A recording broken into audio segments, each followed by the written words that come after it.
बिस्मिल्लाहिर्रहमानिर्रहीम। अस्सलाम वालेकुम नाज़रीन, जैसा कि आप सब जानते हैं कि 27 फरवरी को जहाज़ों पर बैठ कर आने वालों को पाकिस्तानी एयरफोर्स के शाहीनों ने वाघा बॉर्डर के रास्ते पैदल ही रवाना किया था। नाज़रीन ग्रामी, अपने 2 जहाज गिरवाने के बाद भारत ने पाकिस्तान पर हमला करने का फैसला किया, लेकिन फिर ऐसा क्या हुआ कि नरेंद्र मोदी के जंग के हुक्म देने के बावजूद भी इंडिया ने पाकिस्तान पर हमला नहीं किया। तो नाज़रीन ग्रामी, ये सब कुछ आपको बताने से पहले मैं आपको एक छोटा सा वाकया बताना चाहता हूँ। नाज़रीन मोहतरम, 1876 से 1886 तक अफगानिस्तान में एक इंतहाई ताकतवर हुकूमत कायम थी, जिसका दायरा हुकूमत अफगानिस्तान का शहर गजनी था। इसका सबसे ताकतवर तरीन हुक्मरान सुल्तान महमूद गजनी था। सुल्तान महमूद गजनी ने यके बाद दीगर हिंदुस्तान पर 70 हमले किए। दोस्तों, सुल्तान महमूद गजनी को इस्लामी तारीख के चंद बहादुर तरीन जर्नैलों में शुमार किया जाता है। दोस्तों, इस अजीम सिपाही ने 15 साल की उम्र में ही अपने वालिद के साथ जंगों में हिस्सा लेना शुरू कर दिया, लेकिन इसकी असल वजह शोहरत हिंदुस्तान के एक मखसूस इलाके पर काबिज एक ताकतवर हिंदू राजा जयपाल को दी जाने वाली अबरतनाक शिकस्त है। महमूद गजनी ने न सिर्फ जंग में जयपाल को शिकस्त से दो चार किया, बल्कि पूरे खानदान समेत जयपाल को गिरफ्तार कर लिया। मिन्नत समाजत और माफी तलाफी के बाद महमूद गजनी ने खुदा तरसी और इंसानी हमदर्दी के बिना पर जयपाल को रिहा कर दिया। जयपाल शर्मनाक शिकस्त को बर्दाश्त न कर सका और खुदकशी कर ली। अपने बाप की मौत के बाद जयपाल के बेटे ने अपने बाप की मौत का बदला लेने का फैसला किया और महमूद गजनी के खिलाफ एक बड़ा लश्कर तश्कील दिया, लेकिन महमूद गजनी के हाथों एक और बड़ी शिकस्त हिंदू सुरमाओं का मुकद्दर बनी। तो दोस्तों, पाकिस्तान ने अपने एक टेक्निकल न्यूक्लियर बैलिस्टिक मिसाइल का नाम सुल्तान महमूद गजनी के नाम पर रखा है। और आप बात करते हैं कि भारत इस मिसाइल से इतना खौफजदा क्यों है। रूसी इंटेलिजेंस की एक खुफिया रिपोर्ट में इस बारे में क्या इंकशाफ किया गया। दोस्तों, जैसा कि आप जानते हैं कि भारत आजकल लॉन्ग रेंज बैलिस्टिक मिसाइलों का टेस्ट करने में मसरूफ है, पर इस मिसाइल के अलावा भारत के पास कोई भी short range technical ballistic missile मौजूद नहीं और इनकी सलाहियत का अंदाजा इस बात से लगाया जा सकता है पृथ्वी मिसाइल के अब तक बेशतर तजर्बात नाकाम हो चुके हैं। अगर हम ये कहें कि भारत के पास बैलिस्टिक मिसाइल बनाने की सलाहियत ही नहीं तो बेजाना होगा, क्योंकि दूसरी तरफ Pakistan nuclear technical ballistic missile बनाने में अपना कोई सानी नहीं रखता।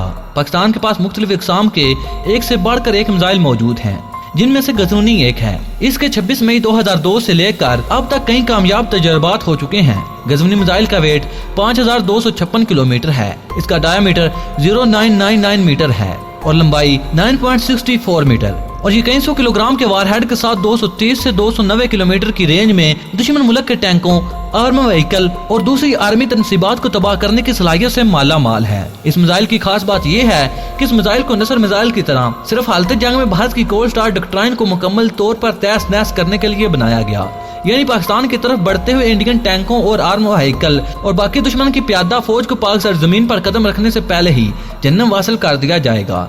27 फरवरी को जब पाकिस्तान ने भारत के 2 तियारे मार गिराए तो इस वक्त भारत पाकिस्तान पर जमीनी हमला करने की मुकम्मल तैयारी कर चुका था। रूसी इंटेलिजेंस एजेंसी की एक रिपोर्ट के मुताबिक इंडिया आर्मी के कुछ सीनियर अफसरान ने मोदी सरकार को आगाह कर दिया था कि पाकिस्तान के पास नसर और गजनी मिसाइल की मौजूदगी में भारत को कामयाबी मिलना तो दूर की बात, भारत को एक जिल्लत में शिकस्त का सामना करना पड़ सकता है। यानी पाकिस्तान के बैलिस्टिक मिसाइल की वजह से भारत अपने नापाक अज़ाइम को पूरा करने से पीछे हट गया।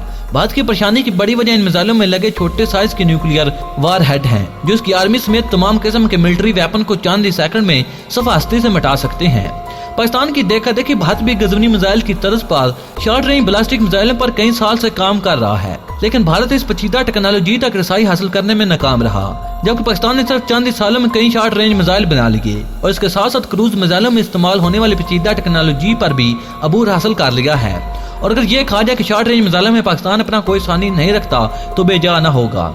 शॉर्ट रेंज के अलावा मीडियम और लॉन्ग रेंज में पाकिस्तान भारत से मीलों आगे है और भारत को इस मैदान में पाकिस्तान के बराबर आने के लिए मजीद 5 साल वर्क करना होगा। पाकिस्तान ने वक्त के तकाज़ों को मद्देनजर रखते हुए गजनी मिसाइल में कुछ तब्दीलियां की हैं और इसको इस काबिल बनाया है कि दुश्मन के किसी भी एयर डिफेंस सिस्टम को मुकम्मल तौर पर धोखा देने की सलाहियत रखता है। भारत ये जानता है कि पाकिस्तान के पास नसर, बाबर और गजनी जैसे मिसाइल मौजूद हैं, इसलिए भारत के बुज़दिल हुक्मरान और आर्मी ऑफिसर पाकिस्तान को गीदड़ बबकियां देते रहते हैं, लेकिन हकीकत में इनमें इतनी हिम्मत नहीं कि पाकिस्तान पर हमला कर सके।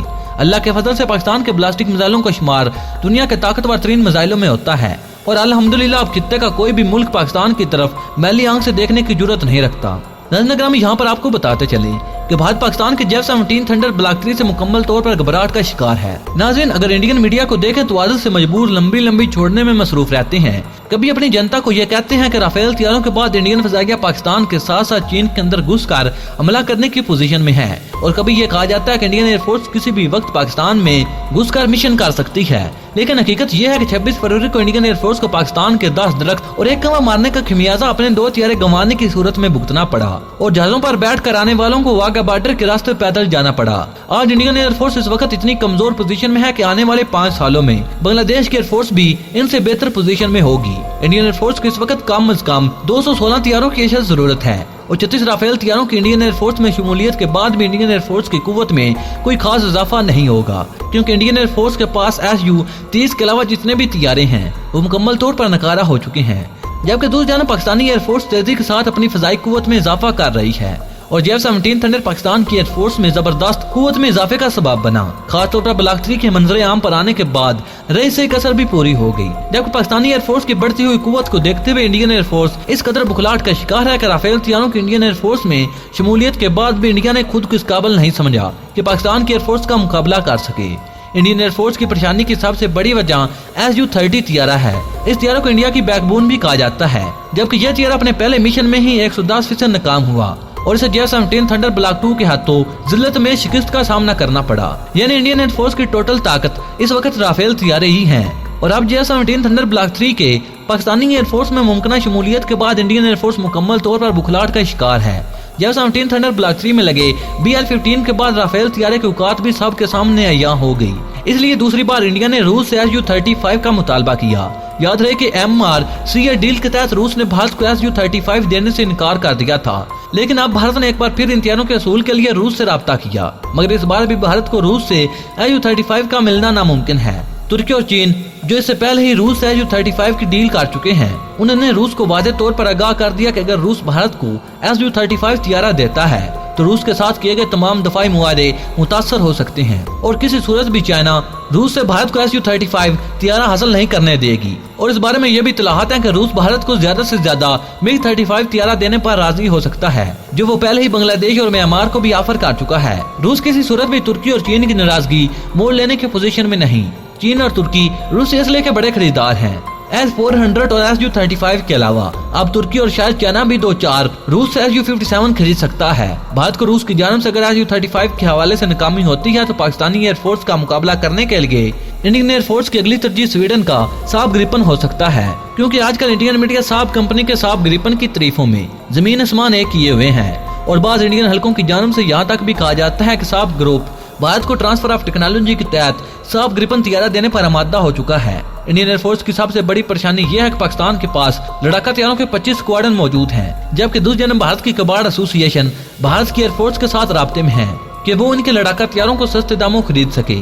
लेकिन अब तक इस हवाले से मजीद कोई खबर सामने नहीं आई कि भारत की एयरफोर्स और भारत की कबाड़ एसोसिएशन के दरमियान कोई डील तय पाती है या नहीं। नाज़रीन ग्रामी, आप इस बारे में अपनी राय का 1000 कमेंट बॉक्स में जरूर कीजिएगा कि क्या कभी इंडियन एयरफोर्स पाकिस्तानी एयरफोर्स का मुकाबला कर सकेगी या नहीं। नाज़रीन ग्रामी, मुझे उम्मीद है कि हमेशा की तरह ये वीडियो भी आपकी मालूमात में इजाफे का सबब बनी होगी। नाज़रीन ग्रामी, वीडियो पसंद आने की सूरत में से लाइक और शेयर करने के साथ साथ हमारे चैनल को सब्सक्राइब कर लें और साथ मौजूद बेल के आइकन पर क्लिक कर लें ताकि आपको अपने प्यारे मुल्क पाकिस्तान की तमाम तर टेक्नोलॉजीज पर मबनी वीडियो सबसे पहले मिलती रहें। नाज़रीन ग्रामी, कमेंट बॉक्स में पाकिस्तान जिंदाबाद, पाक आर्मी पाइंदाबाद और अपने गुमनाम हीरोज के नाम सलाम जरूर कमेंट कीजिएगा। नाज़रीन ग्रामी, अगली वीडियो तक इजाज़त चाहूंगा। अल्लाह निगहबान।